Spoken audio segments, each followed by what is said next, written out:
I have filled 41 books with other men's words. That is the whole of my trade.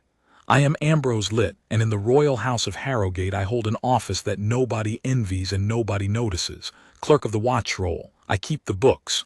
Who stood which door at which hour on which night? Who was sick, who was late, who was sent to the infirmary with a split thumb? Ink and hours, hours and ink. When I began, I believed that ink was a harmless thing. I was in the amber room on the morning it stopped being harmless, because a clerk is always in the room. That is the point of us. We are the furniture that remembers. And I was writing when the king said it. Arrest him. My pen was already moving. That is the shameful part.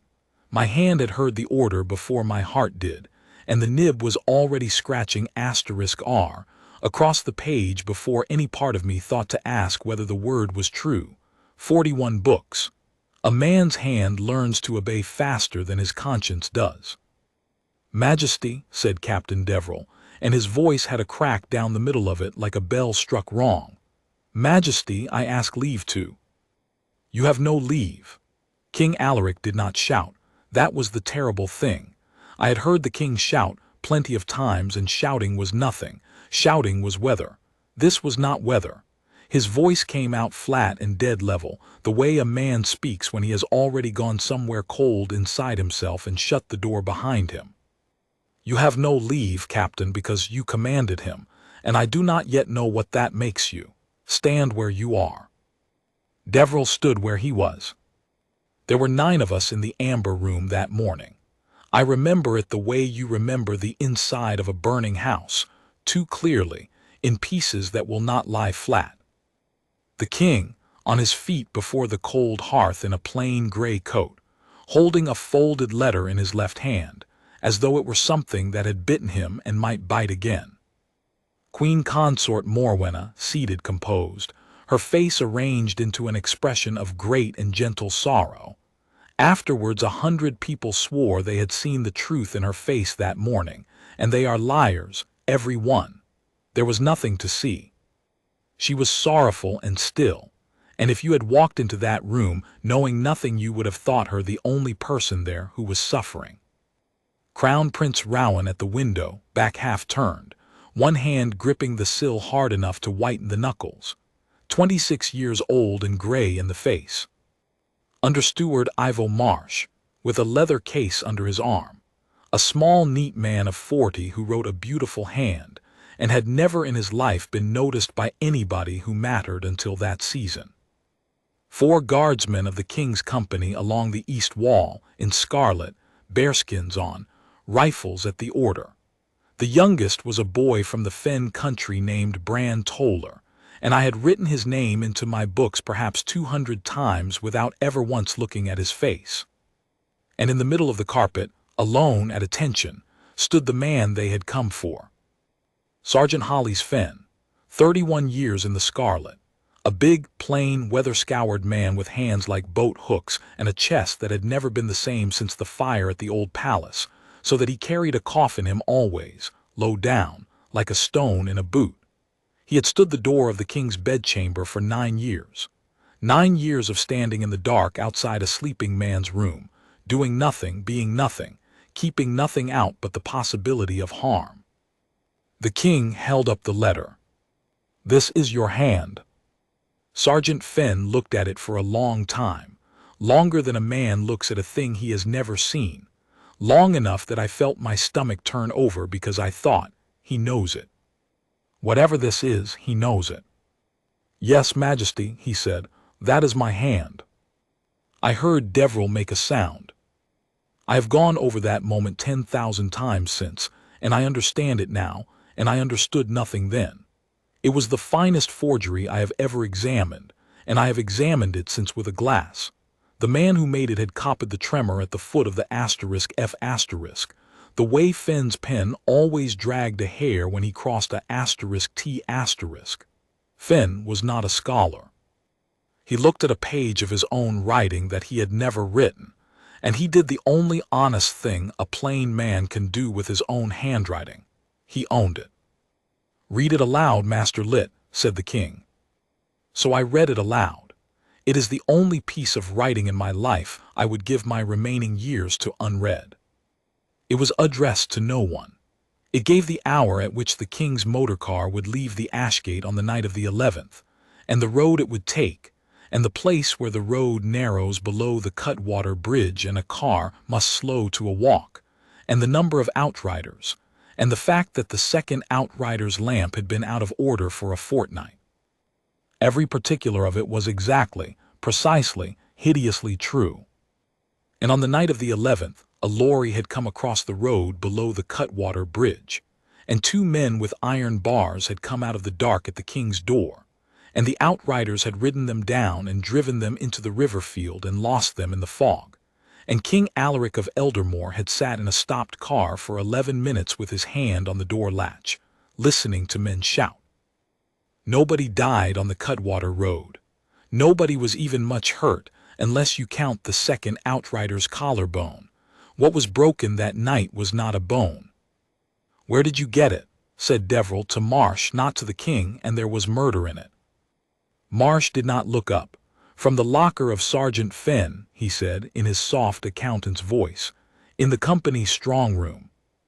Beneath the false bottom of his kit box, with this." He set a purse on the table and tipped it, and coins ran out of it and spread and settled, and they were not our coin. They were foreign, and they were gold, and they were bright, new-minted, unworn, the kind of money that has never been in a working man's pocket. "How much?" said the king. 400 sovereigns of the Marrowbank Mint, Majesty." "How much is that in the money of this realm?" Marsh hesitated, exactly long enough to be sure that everybody heard the number. "A little over 11 years of a sergeant's pay." And I looked at Hollis Fenn's boots. I could not look at his face. They were old boots, resold twice a year in the town by a man on Coldstairs Row, and everybody in the household knew it, that he resold rather than bought, that he sent money home to a sister in the Fens, that he had never once in 9 years asked for the king's door to be given to a younger man on a cold night. 11 years of a sergeant's pay lay on the table, and the man accused of taking it stood in front of me in resoled boots. I should have said so. I said nothing because I am a clerk, and a clerk does not speak, and the whole architecture of my life had been built to make certain that I would not. The king said, "Sergeant Fenn, look at me." Fenn looked at him. "9 years," said the king. "You have stood outside the room where I sleep for 9 years. You have heard me talk in my sleep. You have heard me, and here his voice did something, and he mastered it. You have heard things no minister of mine has heard, and you sold the road I take home." "No, Majesty," said Fenn. "Then explain the letter." "I cannot, Majesty." "Explain the money." "I cannot, Majesty." "Where were you on the night of the 11th, between the 2nd hour and the 6th?" And there it was, the hinge on which everything turned, and I sat with my pen in my hand and did not know what I was looking at. Sergeant Hollis Fenn stood at attention on the carpet in front of his king and his captain and his company, with 11 years of his own pay in gold on the table beside him, and he said, "I will not say, Majesty. I will not say, not I do not remember, not I was in my quarters, not any one of the 10,000 small lies that a frightened man reaches for. He had an answer, he had it in his mouth, and he shut his teeth on it." Queen Consort Morwenna made a small sound of grief. "Oh, Hollis," she said. I had been in her presence perhaps 400 times, and I had never once heard her use a guardsman's given name. It went through that room like a draft under a door. That is what I could not get past afterwards when I understood what she had done. It was asterisk so kind asterisk. "Majesty," she said to the king, "he is protecting someone. That is what this silence is." She turned her hands over in her lap, palms up, helpless. "There is another, there must be. A man of his rank did not do this alone, he cannot have. He had to know the outrider's lamp was broken. He had to know the hour to the minute. And he is standing there now letting you break him rather than give up a name." She let out a breath. "It is the only honorable thing left in him." and it is why we shall never get the truth out of him alive. I did not see the trap. I sat there with my pen, and I heard a woman make the case for a man's honor, and I thought, she is being merciful. I did not hear what she had actually said, which was this: do not listen to any man who tries to speak for him. Any man who steps forward is the accomplice. She loaded the gun and she left it on the table, and it took 9 minutes to go off. "The watch roll," said the king. "Master lit." I stood, my knees were not entirely reliable. "Majesty." "The roll for the night of the 11th, who stood my door." Marsh already had it. Of course he had it. He had his case open before I had crossed half the carpet, and he laid the working roll on the table and turned it toward the king with 2 fingers, delicately, the way you turn a card. I read over the king's shoulder, and the room went very slightly out of true. Door of the king's bedchamber, night of the 11th, 2nd hour to the 6th, TOLLER, B, GDSM. "Toller," said the king. At the east wall, the youngest of the 4 guardsmen came out of his stillness. It is a strange thing to watch a man in a bearskin become a person. He came forward 3 paces and halted. "Sir, you stood my door on the night of the 11th. And the boy from the Fenn country stood with the whole weight of the house of Harrogate on his shoulders, and he did not lie." "No, Majesty." Marsh's head came up. "No," said the king. "No, Majesty, I did not." "The roll says you did." "Yes, Majesty, it does." "Then where were you?" Bran Toller's jaw set. I had written his name 200 times and never looked at his face, and now I looked at it, and I saw what I had failed to see in Hollis Fenn's face 10 minutes earlier, which was a man walking very deliberately toward the edge of a cliff, because there was no other road that went where he needed to go. "Majesty, I was in the pensioner's infirmary," he said, "at my father's bed, from before the 2nd hour until the light came." "Whose leave?" "None, Majesty." "None," the king repeated. "None." Toller's voice was steady, and it was the steadiness that undid me because I could hear what it was costing. "Nobody gave me leave. I did not ask for leave. The standing order is that a guardsman may not be relieved of a watch except by the word of the sergeant of the watch, and I was not." "Then you deserted your post." "Majesty." "Answer me. By the standing order of this household, did you desert your post on the night of the 11th? The pause was perhaps 2 seconds long. I have measured it 1,000 times. "Yes, Majesty," said Bran Toller. And then he said the thing that broke it open, and he said it too fast, in a rush, the way a young man does when he has finally understood what room he is standing in and how little time is left in it. "Majesty, I have to tell you who stood that door instead of." "Guardsman." "Not the king, Morwenna." She was on her feet. Nobody had seen her rise. She had crossed half the carpet, and she was between Toller and the king, and her voice went across his sentence like a hand across a mouth. "Guardsman, you will not." She turned to the king, and her face was full of a terrible tenderness. "Majesty, you see exactly what I said you would." A tiny shake of the head. "He is going to give you a name. He has had 4 minutes to invent it, and you will spend a month chasing it, and at the end there will be nothing but a dead trail, because this is what they do. He is the 2nd man. He was off his post on the night of the 11th, by his own mouth, in front of 9 witnesses, and he will now stand there and hand you a story." "Ma'am, I am not." "You were not at your post," said Morwenna, "on the night the king was ambushed." "Silence." I have written the word *silence in my books more times than I can count, and it means nothing. It is a clerk's word, a filler. That was not silence. That was a room with all the air taken out of it. "That is a fact *, she said gently. "Is it not, guardsman? You have just sworn to it. Everything else you are about to say is a story. But that is a fact." The king looked at Bran Toller for a long moment. And then he looked away, and something closed in his face, and I understood too late, always too late, that is the whole memoir of Ambrose Litt in 4 words, that the king was not going to hear it. Not because he was cruel, because a man who has been that frightened does not want a complication. He wants a asterisk culprit. He wants the world to be small and solid and closed, and he wants it closed today. "Confine him," said the king. Deverell said, "Majesty." "Confine him to the guardhouse pending charges, and take Sergeant Fenn to the cells beneath the armory, and hold him for a court of honor, and God help me, Captain, if one man of your company puts a hand on the hilt of anything in the next 4 minutes, I will break the king's company itself before noon." He turned to the 4 guardsmen at the wall and he pointed, and his hand was shaking. "You, and you, arrest him." They did not move at once. I want that in the record. It was not defiance, nothing so grand. It was the pause of men whose bodies had been trained for 7 years to obey, and whose bones had just told them that obedience was a mistake. 2 seconds, 3, the little scrape of a boot on the parquet.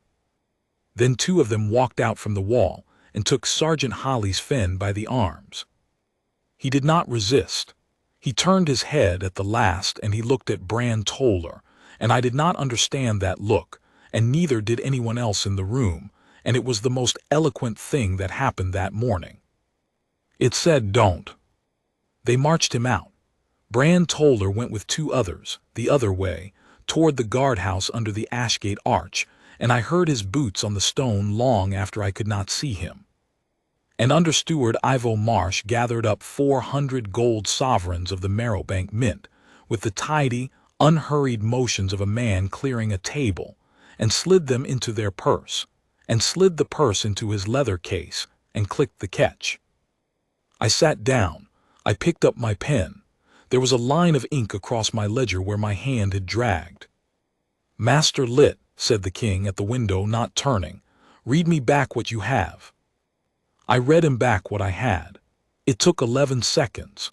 It was the worst piece of writing of my professional life, and every word of it was accurate, and it was a lie from end to end, and I did not know that yet. "Very good," said King Alaric. "I have written down a great many words in this life. Orders, oaths, dismissals, deaths, the hour of a birth. Only 5 of them ever stopped a king. I did not hear those 5 words that morning in the amber room. Bran Toller had them in his mouth, and a queen took them out of it, and it cost us 11 days and very nearly cost a good man everything he had. But I heard them in the end. Everyone in the palace heard them in the end. The doors closed. More went across to the king at the window and laid one hand on his sleeve, and I heard her say, very softly, "You did what you had to do." And she looked past his shoulder at the closed door, and I happened to be looking at her face. For a quarter of a second, no more, she was not sorrowful at all. Then Crown Prince Rowan turned round from the window and said in a strange, thin voice, "The hasp was oiled." Nobody answered him. Nobody even looked at him. But I heard it, and I wrote it in my private book that night, because that is what I am for. And 11 days later it was one of the 4 things that saved Hollis Fenn's life. You must understand what a court of honor is, or none of the rest will weigh anything. A guardsman accused of a crime against the household is not tried in the town before a judge in a wig. He is tried inside the walls, by his own 5 officers of the household and the Lord Justiciar of the Guard, who was in that year a dry old stick named Merrick Vane. The penalties run from a fine to reduction to degradation, the coat taken off your back in front of the company, and your name cut out of the roll with a knife, and the whole left in the page so that everyone who comes after can see that a name was removed. And in a case of treason against the person of the king, the court does not sentence, it fines. Then it hands the man to the courts of the realm, and there the penalties do not stop at prison. They put him in the 3rd cell under the armory, which is stone and lime wash and a slot of window at the height of a man's collarbone. And I went down on the 2nd day because somebody had to take the accused statement for the file, and the somebody was me. He was sitting on the edge of the cot with his hands hanging between his knees. They had taken his coat, which is the custom, and he looked like what he was underneath it all, a large, tired countryman of 54 with a bad chest. "Master Lit," he said, and started to stand. "Sit down, Sergeant, for pity's sake." He sat down. Then he coughed, and it went on for a while, low and grinding, and he turned his head into his shoulder to do it as though the cough were a discourtesy he was apologizing for. I opened the file. "You are entitled to make a statement. You are entitled to name witnesses, and the court must call them." "I have no statement, sir." "Sergeant Fenn." I put the pen down. "It is not for a clerk to do what I did next, and I did it anyway. They have your handwriting and 400 gold sovereigns out of your own kit box, and not one man in this house can say where you were on the night of the 11th. Do you understand what that looks like? It looks like a conspiracy of two, and the young one lost his nerve. They will take you into the town and hang you." He looked at the floor. "Where were you," I said, "on the night of the 11th? And Hollis Fenn said, in his slow Fenn voice, without any particular emotion at all, "I will not say, sir." "You will not say?" "No, sir." "Why?"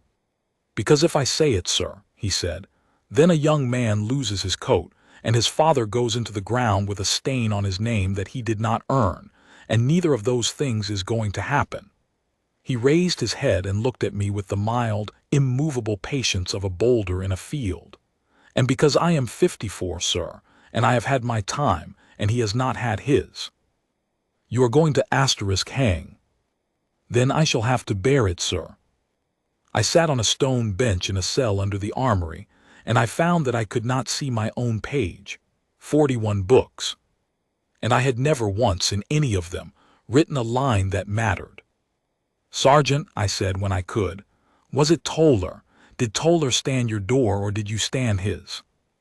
He said nothing at all. "If I go and ask him?" "Then he will tell you, sir," said Fenn, "because he is 22 years old and he is honest and he does not know yet what it costs, and that is exactly why I am asking you not to." He coughed again. "That boy's father is dying in the pensioners' infirmary this week. Do not go and take the last thing he owns." I went and asked Toller anyway. I have never been proud of much. I am a little proud of that. They had him in the guardhouse under the Ashgate arch, in the small room they use for men who are being punished but not disgraced, and he was doing what a young soldier does in a locked room, which is press-ups and press-ups and press-ups. He got up when I came in, white to the lips. "Master Lit, sir, is he?" "He is alive, and he is in the 3rd cell, and he has made no statement," I said.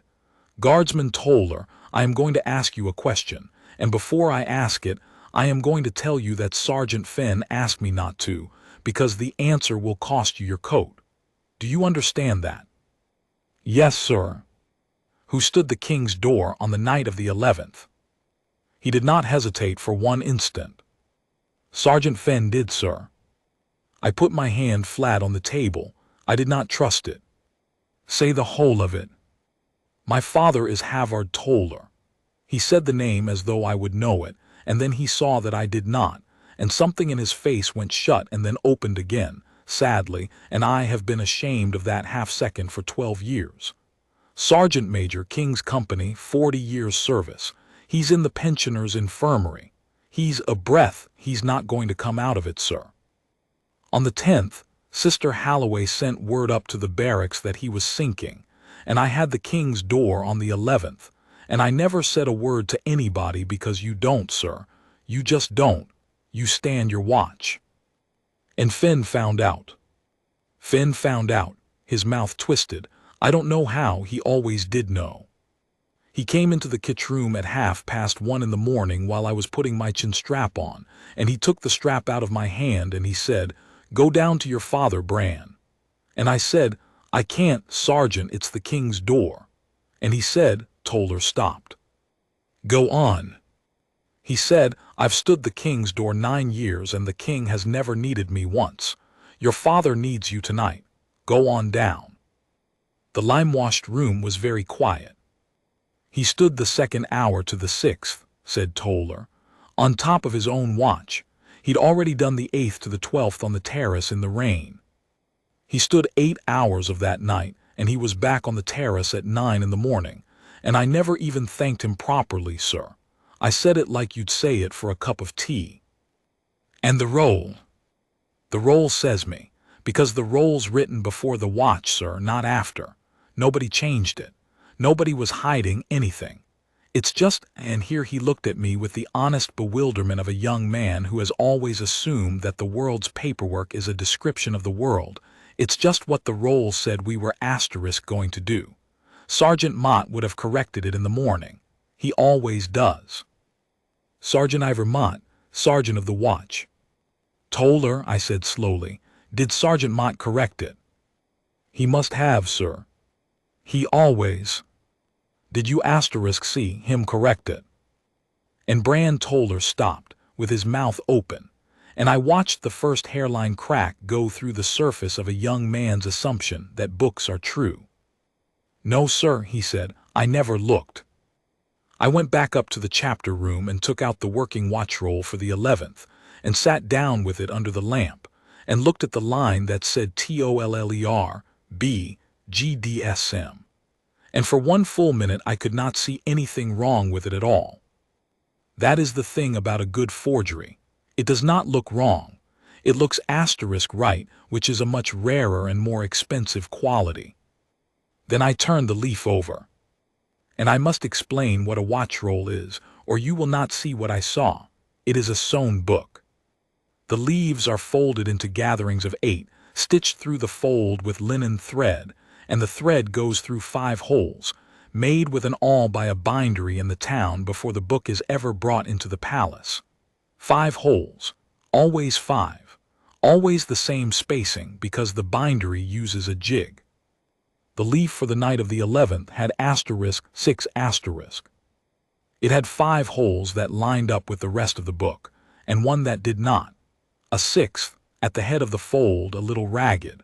Somebody had cut out the true leaf with a razor, close into the stitching, and sewn a new leaf into the stub with a fresh length of thread, and to hold it steady while he did it he had put 1 extra stitch through the head of the fold. 1 extra stitch, half an inch of linen thread. I turned the leaf to the light, and the ink of the new line was black, with a wet sheen in the strokes, and the ink of the lines above and below it had gone the brown-black that iron-gall ink goes in 8 days. It was written in Sergeant Ivor Mott's hand. And Sergeant Ivor Mott had been dead for 6 days. He had gone into the river below the Cutwater Bridge on the night of the 12th, walking home, with a great deal of drink in him, which everybody said was strange, because Mott did not drink.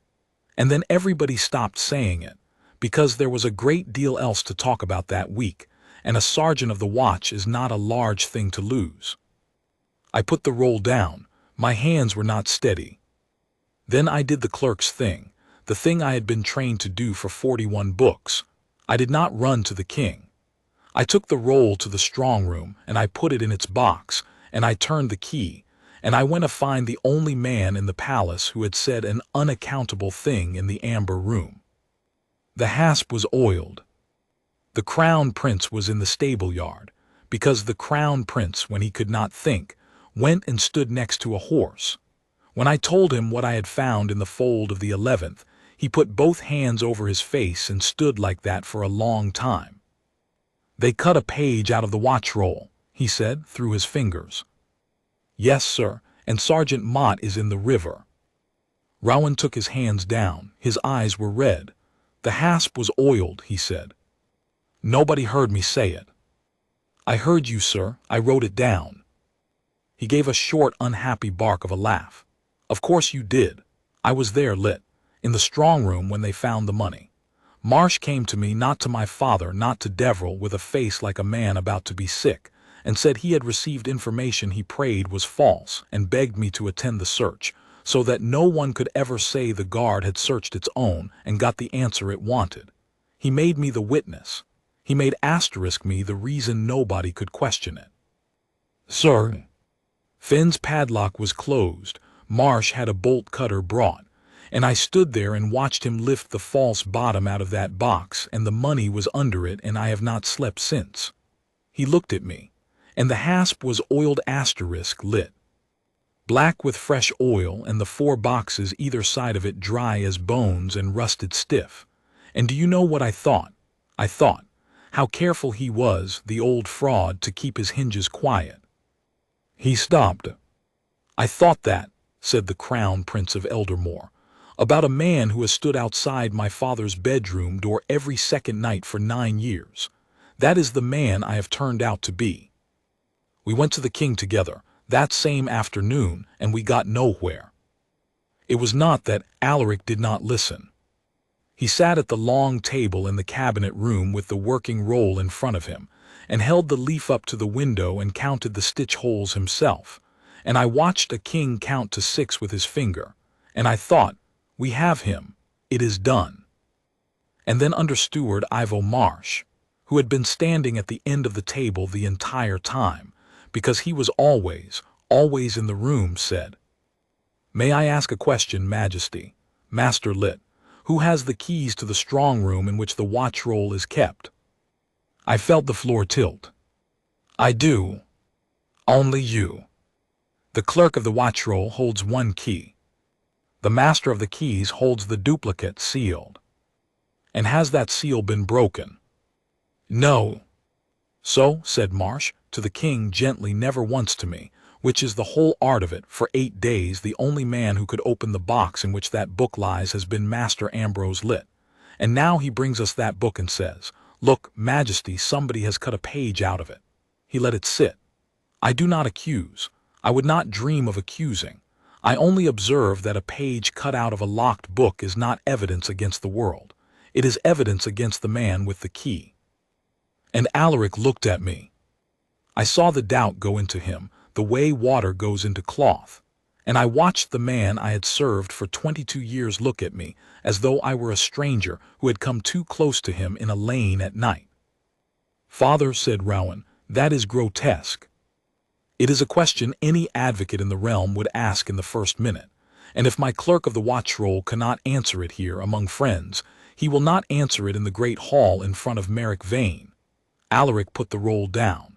He looked gray, and I say this without malice, like a man who badly did not want another thread to pull. "Master Lit, can you prove the page was cut before it came into your hands?" I opened my mouth and found that I could not. "No, Majesty," I said. "Not by itself." "Then bring me something that is not the book." He rubbed his eyes. "Bring me one thing, Ambrose, that does not depend on the honesty of a man holding a key, and bring it before the 10th day, because the court sits on the 11th, and after that it is out of my hands and into the justiciar's, and I could not stop it then if I wanted to." And that, I have come to believe, was the king asking me for help. It sounded like a rebuke, and I went out of the cabinet room burning with the injustice of it, and it was 3 days before I understood that a man who had been ambushed on a dark road 8 days ago, and told by everyone he loved that his own bodyguard had sold him, had just quietly ordered his clerk to go on digging. That afternoon I only heard the door close, and Marsh's soft step behind me in the corridor, and Marsh's voice saying, pleasantly, with real warmth, as one professional to another, "You keep beautiful books, Master Lit. Truly, it would be a great shame if anything happened to them." On the 5th day, the thing they had actually been building came up out of the ground and showed itself. It was a document. Of course it was a document. I have spent my life among documents, and I still did not see it coming, and that is the joke of my whole career. They did not need an army. They needed 9 pages of good rag paper and a king frightened enough to sign them. It was called the Instrument of Household Security. The drafting hand was Marsh's, though the name at the foot of it was a committee's, and it did 4 things. It created a household security board, standing above the captain of the king's company, in all matters touching the safety of the royal person. It gave that board power to review, suspend, and remove any officer or man of the household guard, without a court of honor, at its own discretion, on the ground of security of the person. It required every man of the king's company to swear a new oath, not to the king, but to the board * by name.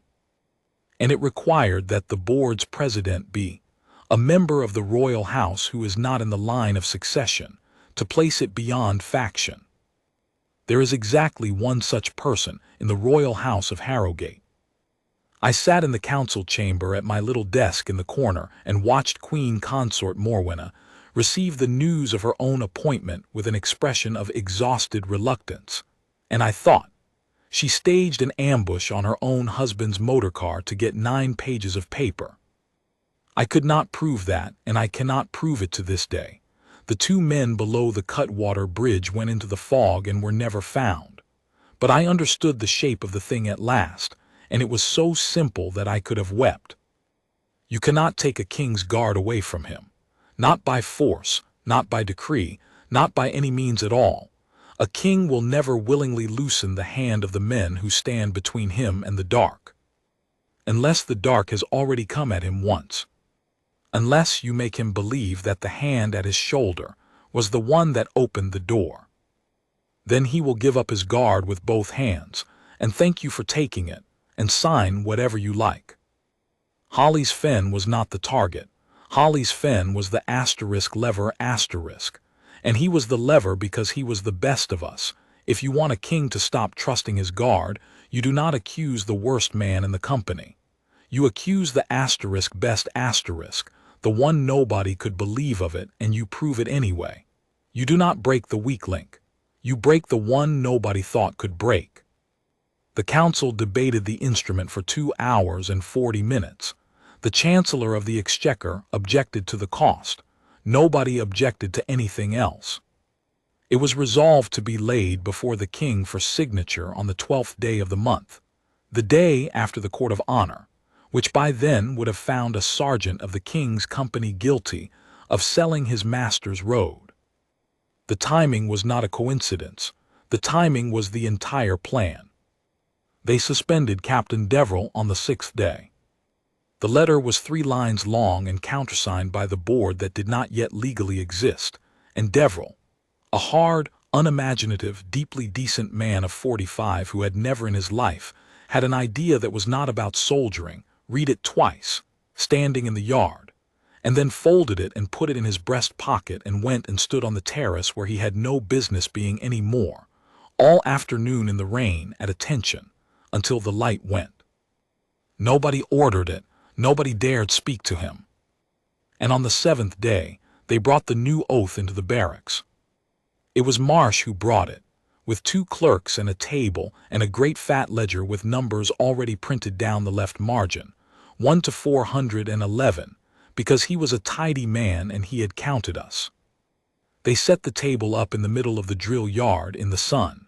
The company was paraded. The acting captain, a nervous major named Culliver, in post 11 hours, read out the terms of the instrument in a voice that got smaller and smaller. Then he said, "Company by rank, sign." Nobody moved. I was standing under the arch of the guardhouse, out of a fool's certainty that something was going to happen in that yard, and somebody had better be there to write it down. Nothing happened. That was what happened. 411 men of the king's company stood in 3 ranks in the sun and did not move, and did not speak, and did not stir a boot, and it went on for 1 minute, and then 2. Major Culliver said it again, louder. Nothing. It was not mutiny. Not one of them refused. Refusing is an act, and an act can be punished. They simply went on standing at attention. The thing they had been ordered to do 6 minutes earlier and never been ordered to stop doing, and they let the silence get so heavy that a small, neat man in a brown coat began, very slowly, to sweat. At the 17-minute mark, Under Steward Ivo Marsh closed his ledger and stood and said something to his clerks, and they carried the table away. And the company stood in the sun until Culliver, who had gone the color of paper, remembered that he was permitted to dismiss them, and dismissed them. 411 men, not one signature. I went back to the chapter room and wrote it in the register, and my hand shook so badly that I had to write the entry twice. And I remember thinking, with a kind of wild, stupid hope, it's over. They stood there like a wall and never had to say a word, and it's over. That evening, the board issued an order suspending the entire third watch, the youngest 110 men in the company, on the ground of security of the person, and posted their names on the guardhouse door, and hired 80 private men out of the town with truncheons and armbands to stand the outer gates. It was not over, and I had just learned that a stand only works if there is somebody left with the power to be shamed by it. On the 8th day, I went back to the strong room for the watch roll, to have it copied and photographed and sworn to before 3 witnesses, because I had spent 2 nights working out how to prove that a page had been cut before it came into my hands, and the plan depended entirely on the book. The box was there, the key turned, the lock was sound. The book was gone. In its place, folded in 4 and laid neatly on the empty velvet like a calling card, was a receipt. Withdrawn for the purposes of the Household Security Board by order this day. I Marsh U. Std. Beneath the signature, in a different pen, a second line, and I knew the hand at once because I had spent 20 years filing her correspondence. Approved. M. I stood in the strong room with my key in my hand for a long time. Then I went up to the chapter room and put my face in my hands, and I am not ashamed of it, cried like a boy, out of pure rage, because the one solid fact in the world had just been carried out of a locked box by the man who had put the lie into it, and it had been done lawfully in the proper form, countersigned. That is what nobody understands about the palace. The blade is never a blade. The blade is a receipt. Princess Adela came back on the 9th day. She was the king's sister, 6 weeks in the north, opening things and inspecting things and shaking hands, which is the whole of her trade, and she is very good at it.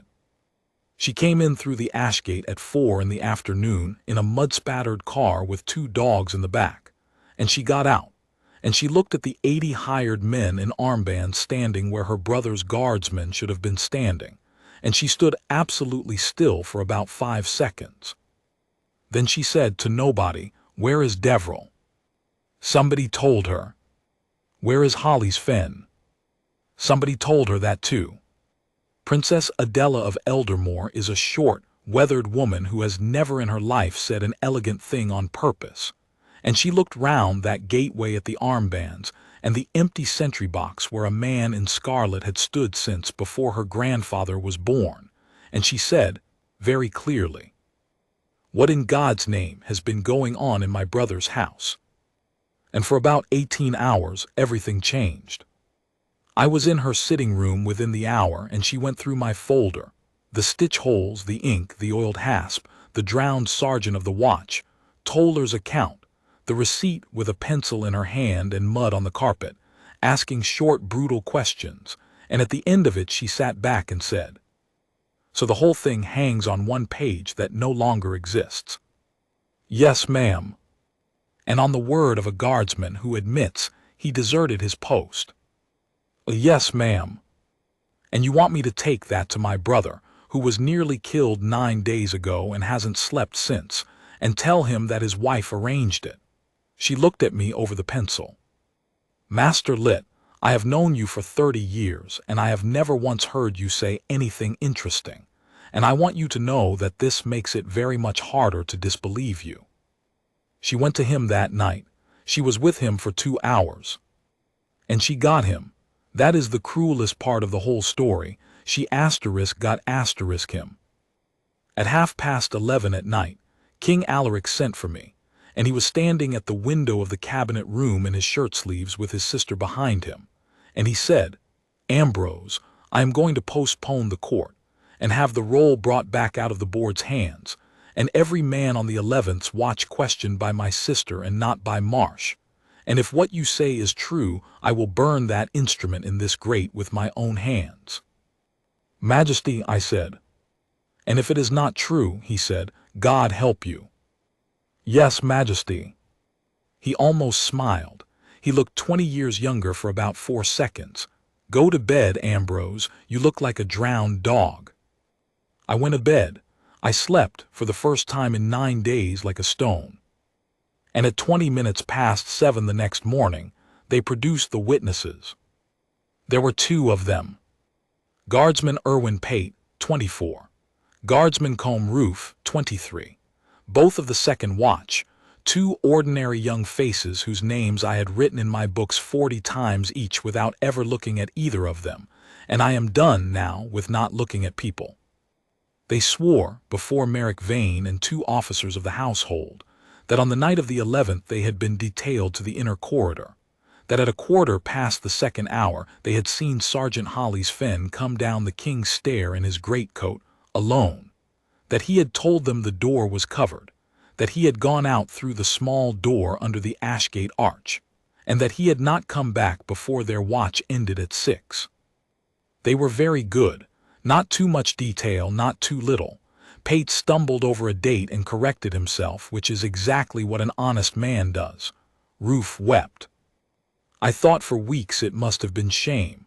I found out afterwards what Marsh had bought them with, and it was not money. It was their father's pensions. Both boys were the sons of household men.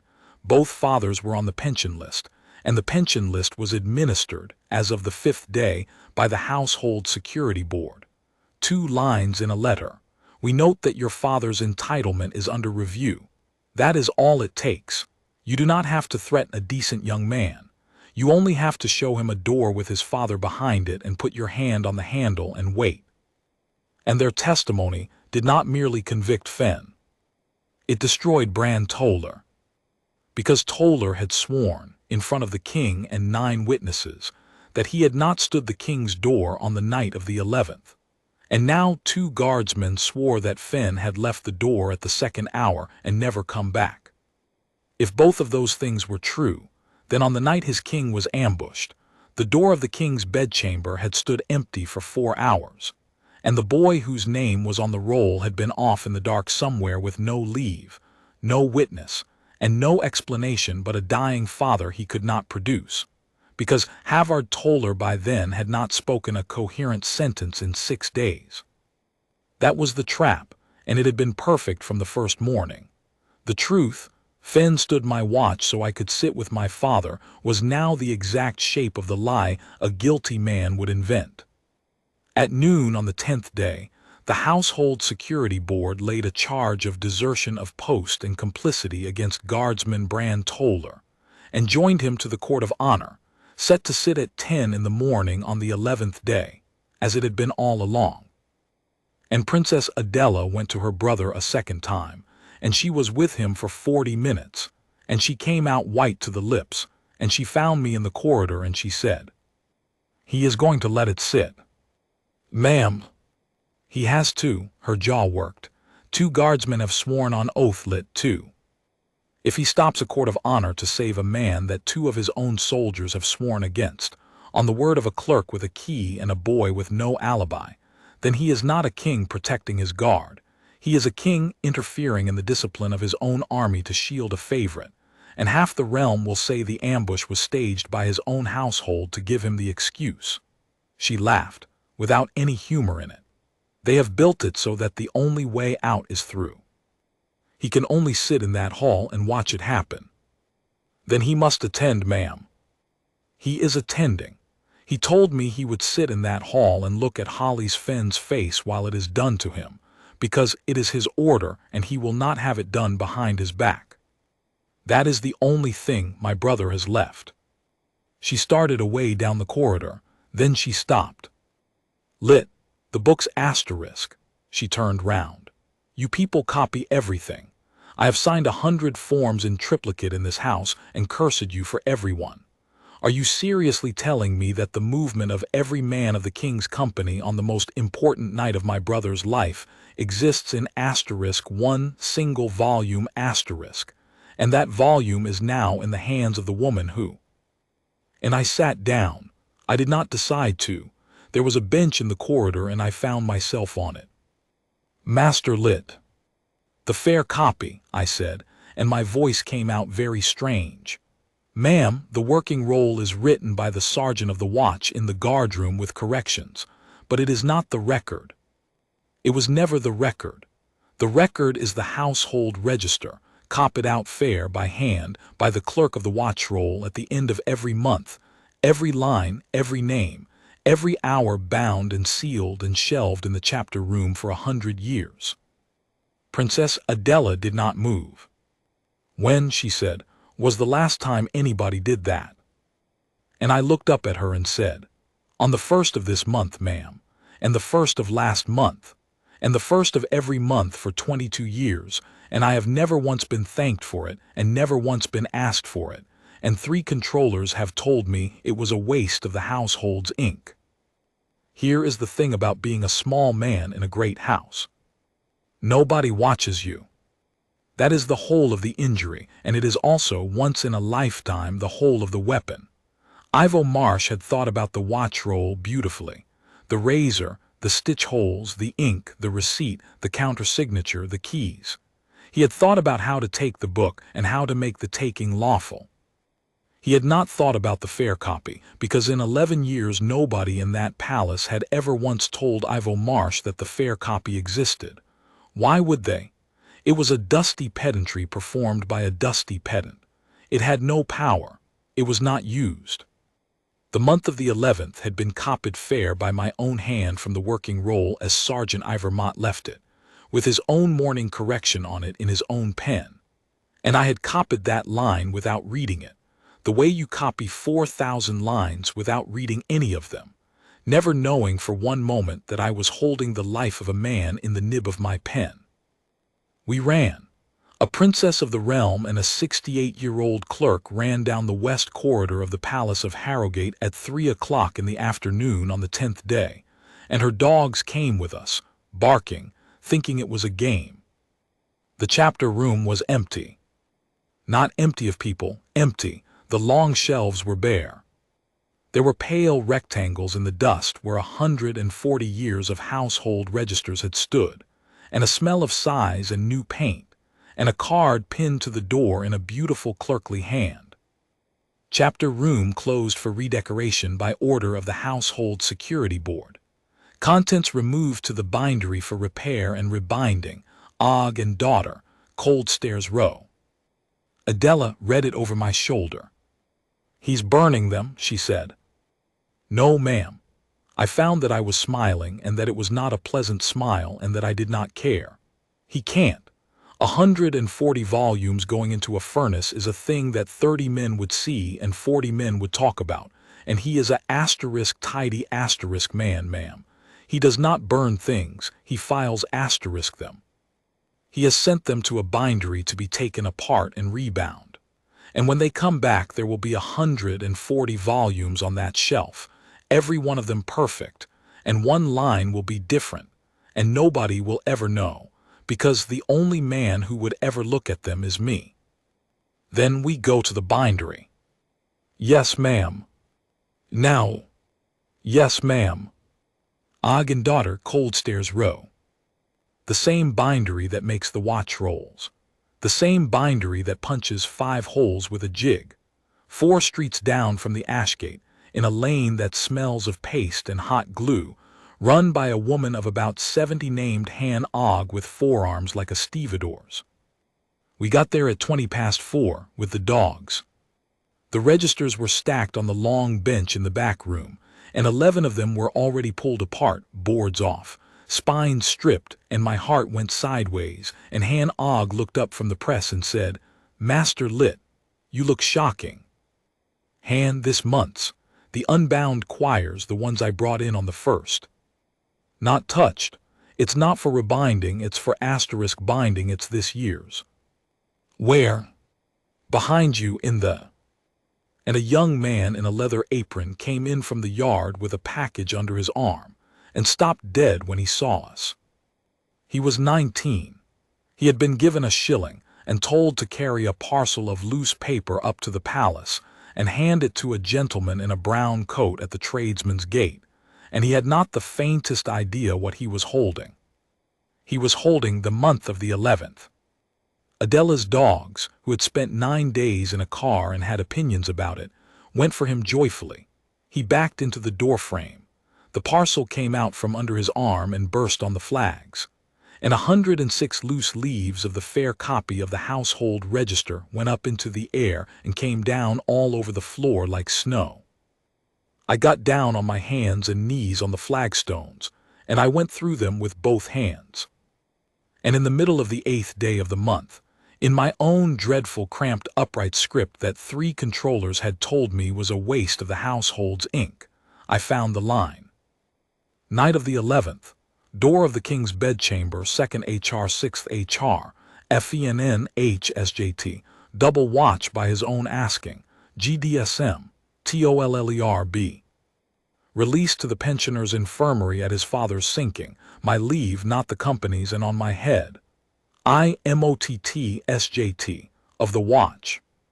Ivor Mott had written it in the guardroom on the morning of the 12th, correcting the roll as he always did before he ever walked down to the river.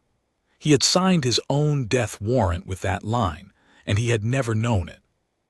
And I had copied it out on the 1st of the month, with my mind on my supper. Han Og said from a long way off, "Master Lit, are you unwell?"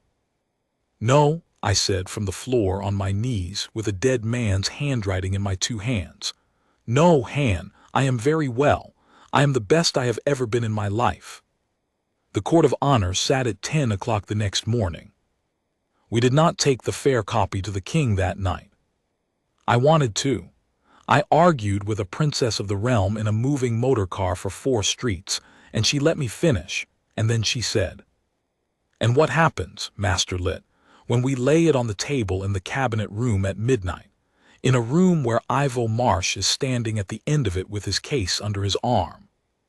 I did not answer. He says, "It is Master Lit's hand. Master Lit has the key. Master Lit has produced a second book to prove the first book, and both are in his hand, and I do not accuse Majesty, I only observe." She was watching the lamps go by. And my brother, frightened, exhausted, ashamed, will half believe him. He has had 9 days of being told that everything he trusted was rotten, and after 9 days of that a man will believe anything is rotten, including a book. And then Marsh will very kindly offer to have the volume examined by the board, and it will go into a box, and we will never see it again. The car turned in under the arch. "No," said Adela, "we do it in the hall, in front of the justiciar and 5 officers and 400 men and the king and **, where he cannot put it in a box and she cannot look sorrowful." She looked at me. "You have 1 night to be sure of every particular. If you are wrong about so much as a comma, they will hang 2 men and you will have handed them the rope." I did not sleep. I did not intend to.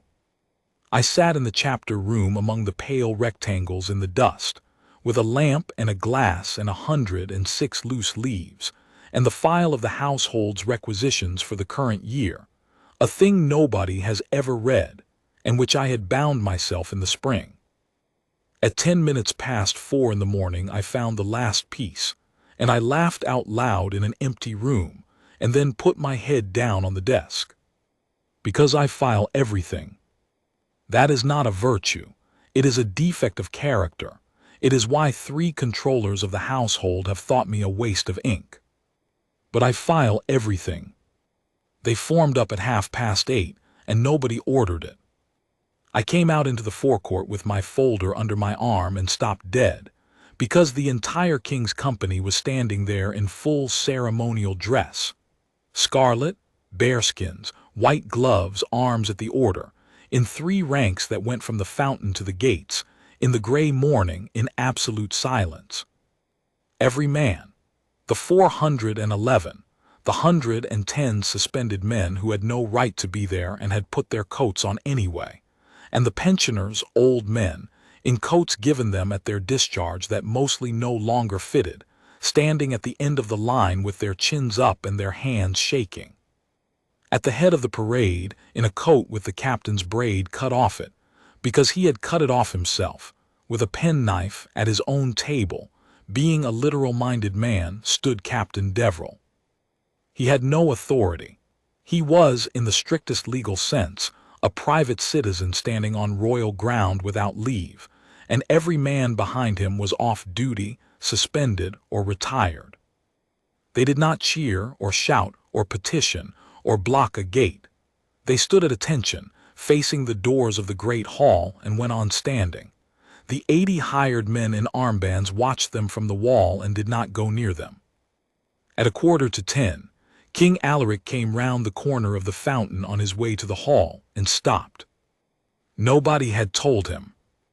I saw his face in the first 2 seconds, when there was nothing on it, and then in the third when there was, and I looked away, because there are things it is not decent to watch happen to a man. He walked the whole length of the parade. It took him a long time. He did not speak, and no one spoke to him, and 400 pairs of eyes stayed exactly where they had been, front level, as the standing orders require. That was the message, written in the only language that company has ever spoken. We are still here. We are still yours. Whatever you do to us today, we are still standing in your yard in the cold, in the coats you gave us, doing the thing you have never once had to ask us to do. Now go in, and do what you are going to do. The Great Hall, 10 o'clock. Merrick Vane, Lord Justiciar of the Guard, at the long table on the dais with 5 officers of the household. The king in a chair at the side, because he was there as a witness to his own order and not as a judge. Morwenna beside him. Rowan behind. Adela standing, she would not sit all morning, not once. The charges read out. The letter produced. The purse of Marrowbank gold poured out on a tray so that the sound of it carried to the back of the hall, a sound that costs nothing to arrange and is worth an hour of argument, and Marsh knew it. The watch roll produced from the board's custody opened at the 11th. TOLLER B GDSM. Guardsman Irwin Pate sworn. Guardsman Combe Roof sworn, weeping. And Sergeant Hollis Fenn brought up from the cells in his shirt, and stood in the middle of the floor of the great hall of Harrogate, and asked how he pleaded. I will not say, my lord. Sergeant, you must plead. Then not guilty, my lord, but I will not say where I was. Then you understand, said Merrick Vane, without any cruelty whatever, which was somehow the worst of it, that this court can only find upon what it is told. Yes, my lord, I understand it very well. They brought up Bran Toller. He was in his shirt too, 22 years old, and he had lost weight in 11 days, and there was a bruise on his cheekbone that nobody ever explained to me. They read out the charge, and Merrick Vane said, in the flat voice of a man doing a job, Guardsman Toller, you may speak in your defense. Bran Toller did not look at the justiciar. He turned a quarter turn on the flagstones in perfect drill, the way he had been taught in his first month, and he faced the chair at the side of the hall where his king was sitting. Guardsman, said Vane, you will address the court. He did not address the court.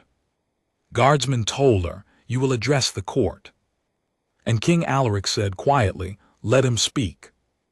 The whole hall, 400 men in the forecourt outside the open doors, 5 officers, a justiciar, a queen consort, went so still that I could hear a horse cough somewhere out in the stable yard. And Bran Toller looked at his king and said, he never left your door. 5 words. That is all. 5 words in a Fen country accent, from a boy of 22 who was about to lose his coat and his name and possibly his liberty, and who did not, in that moment, spend a single one of those 5 words on himself. Merrick Vane said, Guardsman, that is not a defense. The king stood up out of his chair so fast that it went over backwards behind him and hit the flags, and nobody picked it up. It lay there for the rest of the morning. Say that again. He never left your door, Majesty. How do you know? Said the king. His voice was not steady. How do you know? And Bran Toller said, because the door he stood was mine. I have been asked, many times, what happened in the great hall in the next 90 seconds, and I have never been able to describe it properly, because what happened was that a man remembered something. King Alaric stood in the middle of the floor of his own great hall with his chair on its back behind him, and he did not speak for a long time. He was not looking at Toller anymore. He was not looking at anybody. Then he said to no one, "I woke." Morwenna said, "Alaric." "I woke," said the king, "on the night of the 11th at about 4 in the morning, because there was a man coughing outside my door. I heard from somewhere behind me an old pensioner draw in his breath. He was trying not to. That is what woke me, not the cough, the trying. Every quarter of an hour or so this cough, smothered in a sleeve, I suppose, and then quiet, and then again. And I lay in the dark and was angry with the man outside my door for having a chest." He turned his head, and he looked at Hollis Fenn. "And in the end I got up and I opened the door and I said, 'For God's sake, man, come in out of the corridor.' And he said, 'No, sire.' And I said, 'Then take my chair at least and sit down, there's no one to see.' And he said, 'No, sire.' And I said, 'Are you ill?'" The king's voice cracked straight down the middle, and he did not stop. And he said, "It's only the old smoke, sire." Nobody in that hall moved. There is exactly one man in the royal house of Harrogate who says the old smoke. It is what they called it, the men who went into the east wing of the old palace when it burned 40 years ago, the ones who came out again with something in their chests that never came out at all. There were 11 of them. By the 11th day of that month there was one. "Sergeant Fenn," said the king, "on your oath, was that you at my door?" And Hollis Fenn stood in the middle of the floor in his shirt with his hands at his sides, and said nothing. The silence went on for 6 or 7 seconds. "Answer me." "Nothing." And Alaric of Eldermore understood. I watched it arrive in his face, and I will carry it to my grave, that the man in front of him was not going to answer, because answering meant saying yes, and the boy was not at his post, and I sent him away with no leave, and Hollis Fenn had decided, 11 days before, in a kitchen room at 1:30 in the morning, what that was worth, and he had not changed his mind since. The king walked out into the middle of the floor and stood in front of him. "I know why you will not answer," he said. "Answer anyway. That is an order, sergeant, and it is the last one I have any right to give you." Hollis Fenn's jaw worked. "Yes, Majesty," he said. "It was me." And then, before anyone else could speak, in a voice that carried to the back of the hall, "And the fault is mine and none of his. I took the strap out of that boy's hand and I sent him down to his father, and I did it on my own word, and there is no leave for it in any order ever written. Break me for it. But he did not desert his post. I took it from him." Morwenna rose. "Majesty, gentle, grieved, perfect to the last. A cough in the dark, 9 days ago in a week that has nearly killed you." She spread her hands to the justiciar, to the officers, to the hall. "My lord, this court cannot hang a man's guilt or clear it upon what a sleepless king thinks he heard through a door. Every man in that company coughs in winter. It is a memory, and memories are the kindest liars we have, and my husband, God love him, is desperate to be told that the man at his door was faithful. I would give my life for him to be right, but he cannot be the evidence." It was the best thing she ever said, and it very nearly worked, and Merrick Vane was already opening his mouth to agree with her. "Then take the evidence," said Princess Adela, and put a book on the table. She had carried it in under her arm, half bound, the green boards raw, the quires sewn in that morning by hand Og with her own hands, and the justiciar's own seal tape run through the spine. The household register of the royal house of Harrogate. The fair copy. "Read the 11th, my lord," said Adela. Aloud. And Merrick Vane, who had never in 30 years done anything at all with haste, put on his glasses and read out into that hall a line copied on the 1st of the month by a clerk with his mind on his supper, from the working roll as the sergeant of the watch had left it. A dead man's mourning correction, in a dead man's pen. Door of the king's bedchamber, 2nd HR, 6th HR. FENN, HSJT. Double watch by his own asking. GDSM. TOLLER, be released to the pensioner's infirmary at his father's sinking, my leave not the company's and on my head. IMOTTSJT. Of the watch.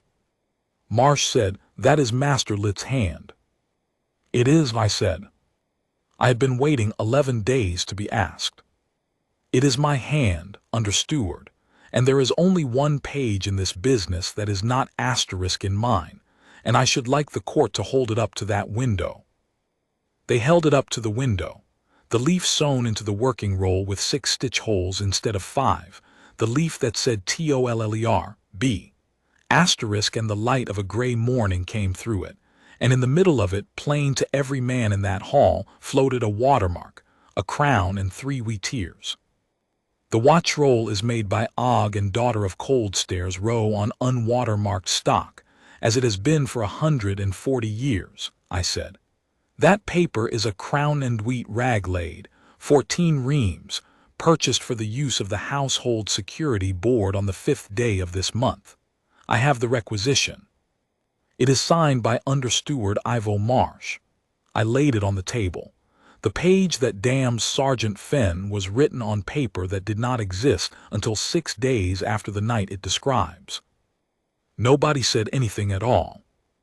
And the money, said Crown Prince Rowan, standing up, was drawn from the Marrowbank agent in the town on the 3rd, in 8 sealed sleeves of 50, against a written authority in Under Steward Marsh's hand, on the private household account of the Queen Consort.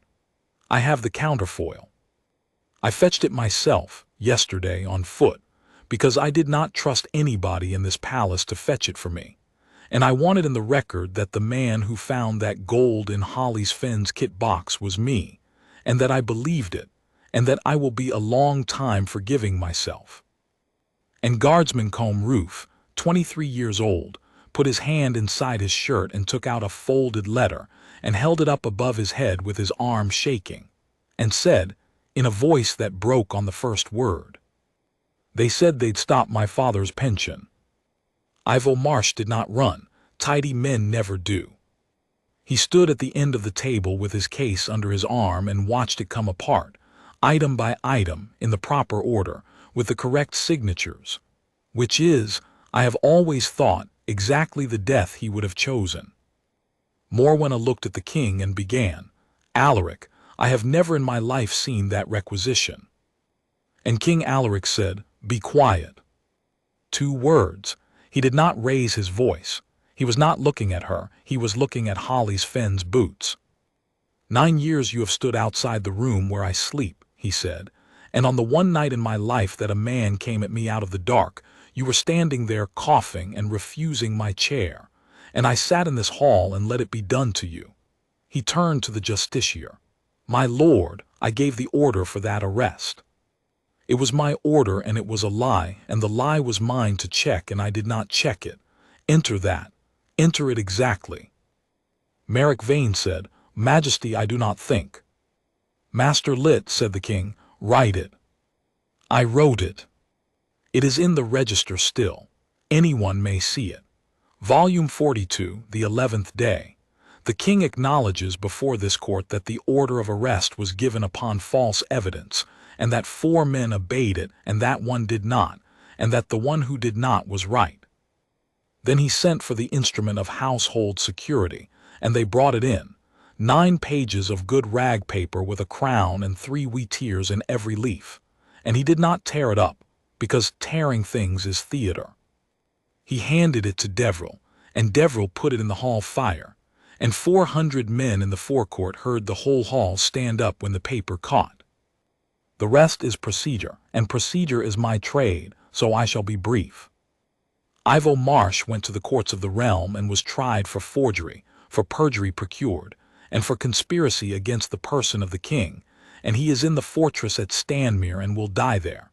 He never named her. He wrote a great many letters from his cell in a beautiful hand, and not one of them said a word to the purpose. But the Marrowbank counterfoil said enough, and so did the strong room receipt with approved. M under his signature, and Queen Consort Morwenna went before the court of the realm in the spring. She kept her title because titles are hard to take. She kept nothing else, stripped of every office of the household, removed from the palace, confined to the estate at Coldharrow, and her name struck out of the roll of the household with a knife, and the whole is still in the page, and everyone who comes after can see that a name was removed. Lord Cassius, whose debts had bought the Marrowbank gold in the first place, was sent to a governorship 400 miles away and does not write. Pate and Roof were reduced to the ranks and kept their coats, and both their fathers kept their pensions. And if you think that was mercy, you have never watched two young men serve out 20 years in a company that knows exactly what they did. Captain Deverell sewed his braid back on himself, badly. And on the 14th day of that month, the standing orders of the royal house of Harrowgate were amended, and the amendment stands in the book to this day under a heading it was never officially given and which every man in the company uses. The Fenn Clause. A guardsman may be relieved of any watch by any sergeant at the sickness or death of a parent, a wife, or his own child, on that sergeant's word alone, and the sergeant shall enter it in the roll, and no leave shall be required of any officer, and no man shall be broken for it, then or ever. Havard Toller died on the 9th day, in the pensioners' infirmary, with his son under arrest in a locked room 100 yards away, and nobody willing to carry the message.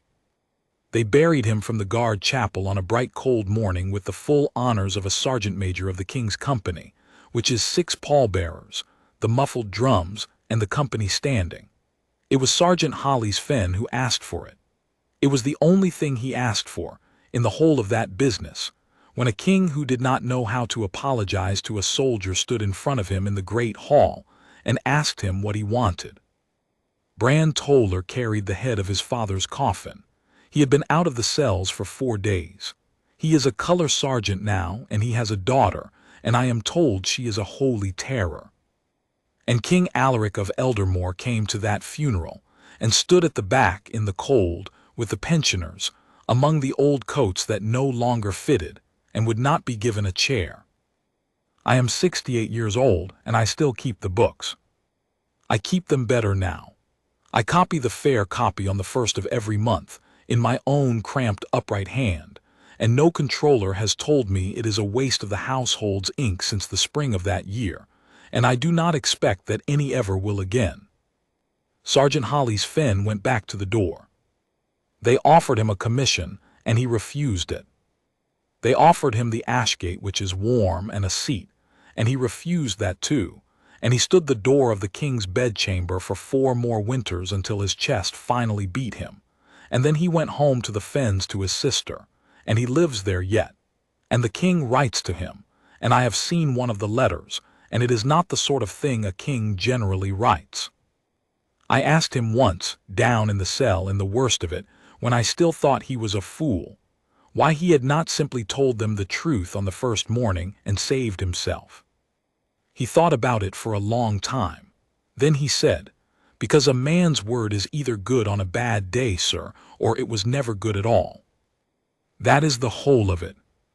That is what those 5 words in the great hall were made of, and where the boy learned them, and why they went through that room like a shot. He never left your door. 5 words, out of a Fen country boy who was about to lose everything and did not spend one of them on himself. They stopped a king. They stopped a court. They stopped a scheme 11 days old and 11 years in the making, and they did it in about a second and a half, and I have filled 42 books since, and I have never written anything half so good. I am the man who wrote the arrest down. I am also the man who wrote the rest of it down, all of it exactly, and put it where nobody could ever cut it out again. Ink is not a harmless thing. I know that now. Some nights I still go up the King's Stair, late, on no business at all, and there is a man standing outside that door in the dark, doing nothing, being nothing, keeping nothing out but the possibility of harm. I stop, I say good evening.